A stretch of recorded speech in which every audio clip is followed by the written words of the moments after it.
अनुग्रह क्या है?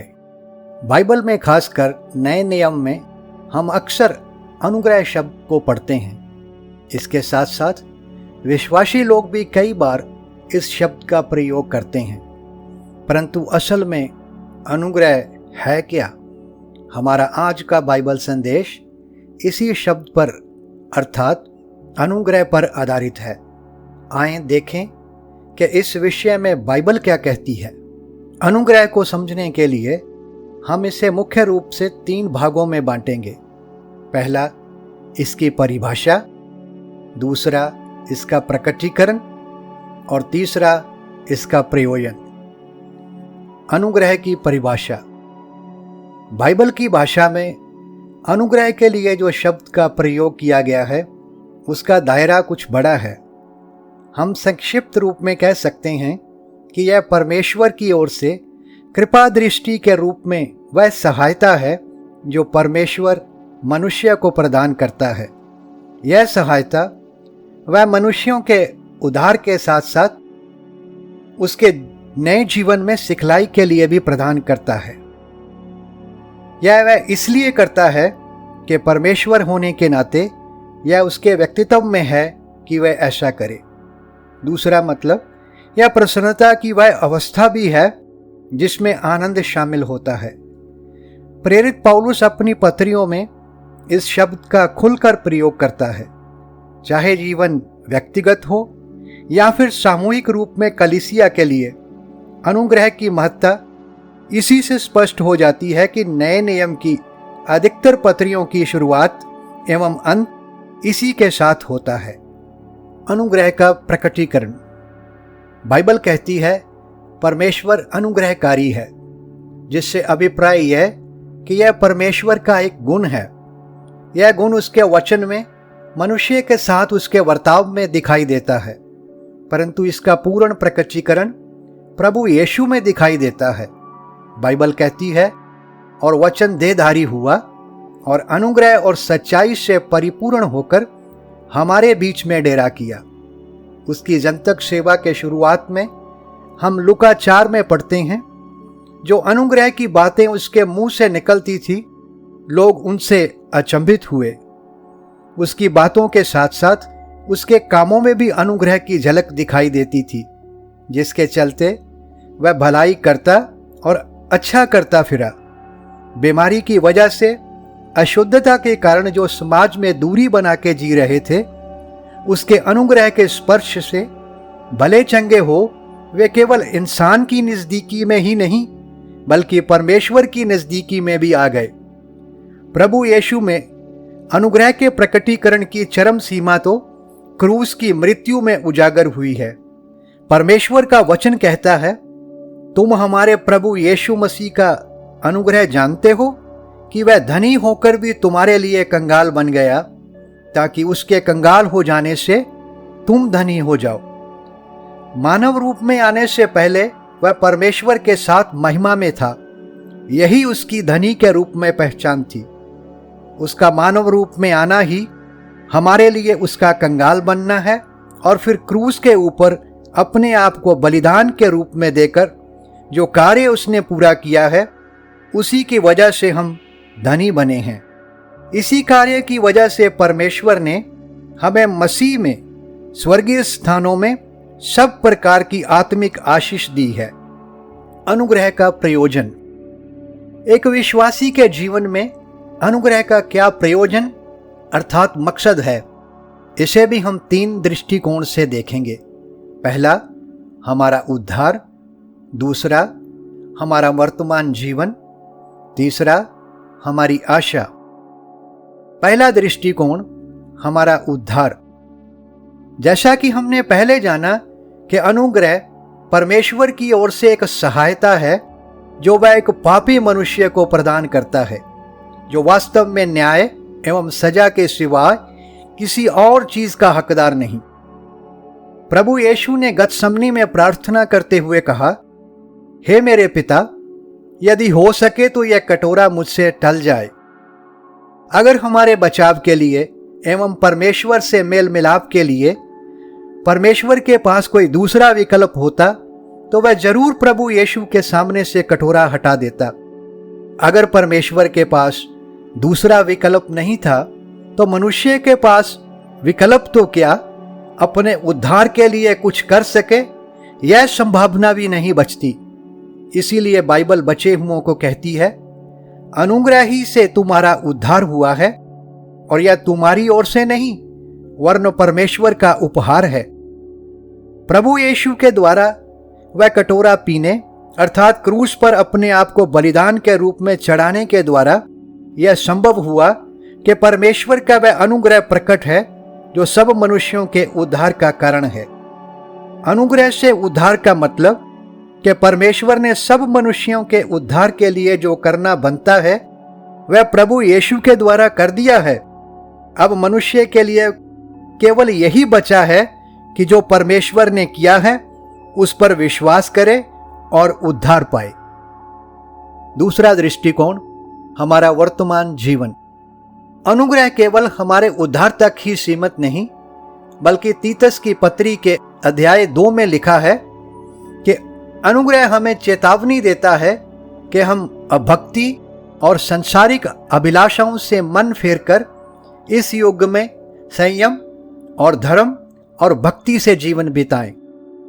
इसी अध्याय में हमारे उद्धार के लिए अनुग्रह के प्रकटीकरण का जिक्र किया गया है, जो सभी के लिए एक ही बार संपूर्ण कार्रवाई को दर्शाता है, जबकि चेतावनी देना निरंतर शिक्षा देने की ओर इशारा करता है। चाहे उद्धार का जिक्र सब मनुष्यों के लिए बिना किसी भेदभाव के हुआ है, परंतु चेतावनी केवल यह हमें अर्थात अनुग्रह से उद्धार पाए हुए विश्वासियों को ही देता है। विश्वासी होने के नाते हम प्राय अनुग्रह से उद्धार पाने की बात तो करते हैं, परंतु यह अक्सर भूल जाते हैं कि हमें अपने मसीही जीवन के विकास के लिए अनुग्रह से शिक्षा की भी जरूरत है। अनुग्रह से सीखना और फिर सीखे हुए के अनुसार जीना, इसके पीछे परमेश्वर के प्रति हमारा प्रेम एवं श्रद्धा हमें प्रेरित करते हैं, ना कि जैसा व्यवस्था के मामले में था, जिसे सीखकर मानने के पीछे डर एवं सजा काम करते थे। शिक्षा के रूप में पहले ये 2 बातों को अर्थात अभक्ति और सांसारिक अभिलाषाओं से मन फेरकर जीने के लिए सिखाता है। अभक्ति से अभिप्राय है परमेश्वर के प्रति आदर का अभाव। यह हमारे चाल चलन से अर्थात हमारी वेशभूषा एवं बोलचाल इत्यादि से देखा जा सकता है कि हम परमेश्वर के प्रति क्या सम्मान रखते हैं। संसारिक अभिलाषाओं से मतलब संसार की वस्तुओं के प्रति हमारा आकर्षण, जिनकी तृष्णा हम पर अक्सर हावी रहती है और हम इनकी प्राप्ति के लिए ललायित रहते हैं। जो विश्वासी ऐसी अभिलाषाओं में लिप्त रहता है या उसके जीवन में आत्म अभिव्यक्ति में दिख जाता है। इस आयत में यहां हमें 2 बातों से अर्थात अभक्ति और सांसारिक अभिलाषाओं से मन फेर लेने की शिक्षा दी गई है। वहीं 3 बातों से अर्थात संयम, धर्म और भक्ति से जीवन बिताने के लिए प्रेरित किया गया है। संयम हमसे संबंधित कि हमने स्वयं के प्रति आत्म संयम से काम लेना है। धर्म को धार्मिकता लिखा जाए तो ज्यादा अच्छा है। धार्मिकता दूसरों से संबंधित कि हमने दूसरों के प्रति ठीक ढंग से जीना, दूसरों के प्रति हमारा रवैया सही होना चाहिए। भक्ति परमेश्वर से संबंधित कि परमेश्वर के प्रति हमारा रवैया अर्थात हमारे जीवन में उसको बनता सही स्थान देना। इस वचन में अनुग्रह हमें परमेश्वर, स्वयं और दूसरों के प्रति ठीक रीति से चलना सिखाता है। प्रेरित पौलुस तीमुथियुस को दूसरी पत्री के 2 अध्याय की पहली आयत में निर्देश देते हुए लिखता है कि अगर उसने मसीहत की बिगड़ी हुई दशा में प्रभु यीशु के लिए जीना एवं काम करना है तो उसके लिए बेहद जरूरी है कि तू उस अनुग्रह से जो मसीह यीशु में है बलवंत हो जा। जिस रीति से संसार में संसारिकता बढ़ती जा रही है और दूसरी तरफ ईसाई जगत में आत्मिक गिरावट आ चुकी है, उस समय एक विश्वासी का उस अनुग्रह से जो मसीह यीशु में है बलवंत होना अति आवश्यक है। परमेश्वर का वचन चेतावनी के रूप में कहता है, ऐसा ना हो कि कोई परमेश्वर के अनुग्रह से वंचित रह जाए। हम उससे ना चूक जाएं जो एक विश्वासी होने के नाते परमेश्वर हमसे आशा रखता है। दूसरा कुरिन्थियों 6:1 में कुरिन्थस के विश्वासियों को समझाते हुए प्रेरित पौलुस कहता है कि परमेश्वर का अनुग्रह जो तुम पर हुआ उसे व्यर्थ न जाने दो। हम परमेश्वर के अनुग्रह से बचाए गए हैं। अब इसका व्यवहारिक परिणाम हमारे मसीही जीवन में भी दिखाई देना चाहिए। प्रेरित पौलुस अनुग्रह के द्वारा बचा और जो वरदान के रूप में अनुग्रह उसे मिला, बच जाने के पश्चात उसे पूरी तरह अभ्यास में लाते हुए उसने सबसे बढ़कर परिश्रम किया। इसी संदर्भ में वह कहता है कि परमेश्वर का अनुग्रह जो मुझ पर हुआ वह व्यर्थ नहीं हुआ। उद्धार पाए हुए सभी विश्वासी प्रभु यीशु की देह के अंग हैं। बाइबल कहती है, हम में से हर एक को मसीह के दान के परिमाण के अनुसार अनुग्रह मिला है। हम भी मंडली का हिस्सा होने के नाते अपने अपने वरदान को जो अनुग्रह के रूप में हमें मिला है उसे अभ्यास में लाएं, व्यर्थ ना जाने दें, ताकि मसीह की देह सुचारू रूप से कार्य करे और उन्नति करती जाए। जैसे जैसे हम मसीही जीवन में विकास करते जाएंगे, हमें अनुग्रह की अहमियत पता चलती जाएगी। प्रेरित पौलुस इसे समझता था और अपनी पत्रियों में जिक्र करते हुए एक जगह वह लिखता है, परंतु मैं जो कुछ भी हूं परमेश्वर के अनुग्रह से हूं। अगर अनुग्रह का संपूर्ण प्रकटीकरण मसीह यीशु में हुआ है और प्रेरित पौलुस जैसा विश्वासी इसके बिना कुछ नहीं, तो हमें भी इसके प्रति जागरूक होना चाहिए। इसकी प्राप्ति के लिए इब्रानियों 4 में हमें उत्साहित किया गया है कि हम अनुग्रह के सिंहासन के निकट हैया बांध कर चलें कि हम पर दया हो और वह अनुग्रह पाएं जो आवश्यकता के समय हमारी सहायता करे। परंतु यहां एक तरफ कई विश्वासी इस विषय के प्रति अनजान हैं, वहीं दूसरी ओर बहुत से विश्वासी ऐसे भी हैं जो अपने बाइबल ज्ञान एवं प्रार्थना पर इतने ज्यादा केंद्रित हो जाते हैं कि उन्हें पता ही नहीं चलता कि वे कब अनुग्रह को छोड़ अपने ही बल से चलना शुरू कर देते हैं। बाइबल का ज्ञान और प्रार्थना अपनी जगह बिल्कुल सही है, पर वह विश्वासी सही नहीं जो सोचता है कि यह दोनों मेरे जीवन में है और मैं सब कुछ करने के लिए सक्षम हूं। मैं एवं अहम की भावना कब उसे अनुग्रह को छोड़ अपने बल से जीने की ओर धकेल देती है, उसे यह पता ही नहीं चलता। प्रिय विश्वासियों, हम यह कभी ना भूलें कि प्रभु यीशु का आगमन निकट है। अतः जब तक हम मसीह यीशु को रद्द किए हुए इस संसार में हैं, हमें कई प्रकार की परिस्थितियों का सामना करना पड़ता है, परंतु प्रभु यीशु का वचन आज भी हमारे लिए उत्साहवर्धक है। मेरा अनुग्रह तेरे लिए बहुत है। उसका अनुग्रह मसीही जीवन के हर एक पहलू के लिए पर्याप्त है। एक विश्वासी कभी भी ऐसी परिस्थिति में ना होगा यहां उसका अनुग्रह पर्याप्त ना होगा। तीसरा दृष्टिकोण, हमारी आशा। हमारी आशा के विषय में तीतुस 2:13 में लिखा है, और उस धन्य आशा की अर्थात अपने महान परमेश्वर और उद्धारकर्ता यीशु मसीह की महिमा के प्रकट होने की बाट जोते रहें। अनुग्रह ही हमें सिखाता है कि हम प्रबल इच्छा के साथ प्रभु यीशु की बाट जोते रहें, जिसने अपने आप को हमारे लिए दे दिया।